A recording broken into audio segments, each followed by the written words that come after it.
आज मैं आपको एक ऐसे कॉफ सिरप के बारे में बताने वाला हूं जिसका नाम बेनाड्रिल है। बेनाड्रिल सिरप मुख्य रूप से खांसी और उससे जुड़े लक्षणों के इलाज के लिए उपयोग की जाती है, जैसे नाक बहना, छींकना, आंखों से पानी आना, गले में दर्द और सांस की नली में जकड़न।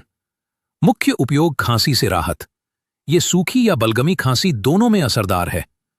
एलर्जी के लक्षणों की रोकथाम। छींक, नाक बहना, आंखों से पानी आना, गले में जलन और नाक की जकड़न।